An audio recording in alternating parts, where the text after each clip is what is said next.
দক্ষিণ চব্বিশ পরগনা মথুরাপুর ১ নম্বর বিডিও অফিসে এআইইউটিইউসি শ্রমিক সংগঠনের পক্ষ থেকে সারা বাংলা মিড ডে মিল কর্মী ইউনিয়নের বিভিন্ন দাবি নিয়ে ডেপুটেশন দেয়।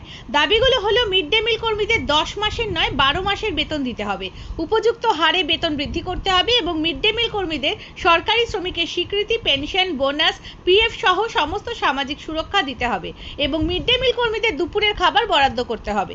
মথুরাপুর ১ নম্বর ব্লকের বিভিন্ন স্কুলের স্পেসিফিক কিছু দাবি, যেমন গত বছর যে বাড়তি খাওয়ানোর ঘোষণা সরকার করেছিল, মাংস ফল খাওয়ানো, এর খরচ মিড ডে মিল কর্মীরা নিজেদের থেকে খরচ করে রূপায়িত করে, অথচ সেই টাকা এখনো পায়নি। তাই তারা দাবি করেছে অবিলম্বে এই টাকা মিড ডে মিল কর্মীদের অ্যাকাউন্টে দিতে হবে। তারা বলেন, আমাদের 17টি দাবির মধ্যে মিড ডে মিল আধিকারিক এবং বিডিও সাহেব কয়েকটি দাবি মেনে নিয়েছেন, যেমন গত বছরের বাড়তি খাওয়ানোর টাকা অতি দ্রুত তারা পাঠাবেন এবং 3 মাসের বেতন যে আটকে আছে সেটা 1 সপ্তাহের মধ্যে পাঠাবেন। মিড ডে মিলের মা বোনেদের দুপুরের খাওয়ার বিষয়টা তারা তদারকি করবেন এবং বাসনপত্র মাজার জন্য সাবান বা বিভিন্ন জায়গায় বাসনপত্র, রান্নাঘরের যে সমস্যা, জলের যে সমস্যা, সেগুলি সমাধানের জন্য তারা দ্রুত পদক্ষেপ নেবেন।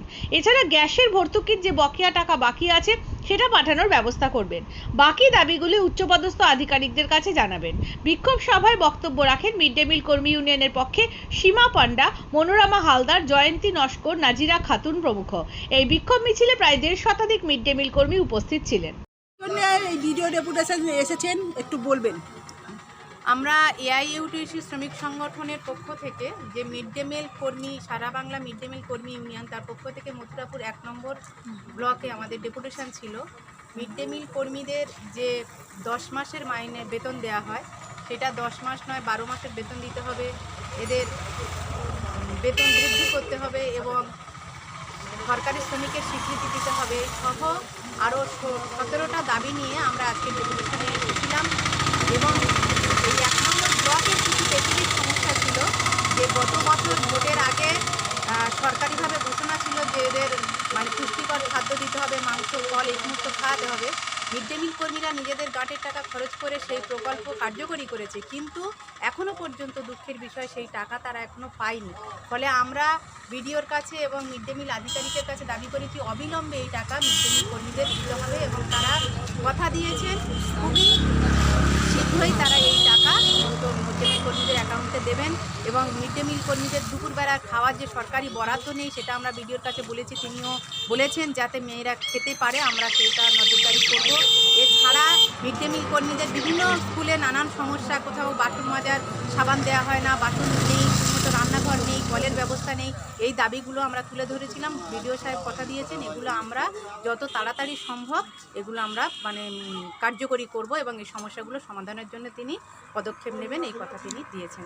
কিন্তু রাজ্য সরকার তো রাজ্য বাজেটে আপনাদের 500 টাকা বাড়িয়েছে, তাও এরপরেও আপনারা বেতন বৃদ্ধির দাবি করছেন কেন? হ্যাঁ, দীর্ঘ 13 বছর যে মিড ডে মিল কর্মীদের 1 টাকাও বেতন বাড়ায়নি। মিড ডে মিল কর্মীরা লাগাতার আন্দোলনের চাপে পড়ে গোটা রাজ্য যখন 29শে জানুয়ারি স্তব্ধ হয়ে গেছিল মিড ডে মিল কর্মীদের লড়াইয়ে, সেই আন্দোলনের চাপে পড়ে মাত্র 500 টাকা বেতন বেড়েছে। আমরা মনে করি যে এই 1500 থেকে 2000 টাকা এই বেতনে কোনো মানুষের সুস্থ স্বাভাবিক জীবনযাত্রা চলতে পারে না। ফলে আমরা আরও স্বাভাবিক বা উপযুক্তভাবে মানুষ বেঁচে থাকার মতো যে বেতন, সেই বেতনটা দিতে হবে। কারণ অন্যান্য রাজ্যে, আমাদের দেশের অন্যান্য রাজ্যে অলরেডি 10,000 13,000 টাকা করে পর্যন্ত মিড ডে মিল কর্মীদের বেতন আছে, অথচ সমকাজে সমমজুরির কথা বলছে কেন্দ্র সরকার, রাজ্য সরকার, অথচ সেই নিয়ম তারা মানছে না। ফলে আমরা তাই দাবি করেছি যে এদের বেতন বৃদ্ধি করতে হবে, মাথার মতো বেতন দিতে হবে মিড ডে মিল কর্মীদের। আপনার নাম কি? আমার নাম নাজিরা খাতুন, মথুরাপুর 1 নম্বর ব্লকের মিড ডে মিল কর্মী ইউনিয়নের সঙ্গে যুক্ত। ধন্যবাদ।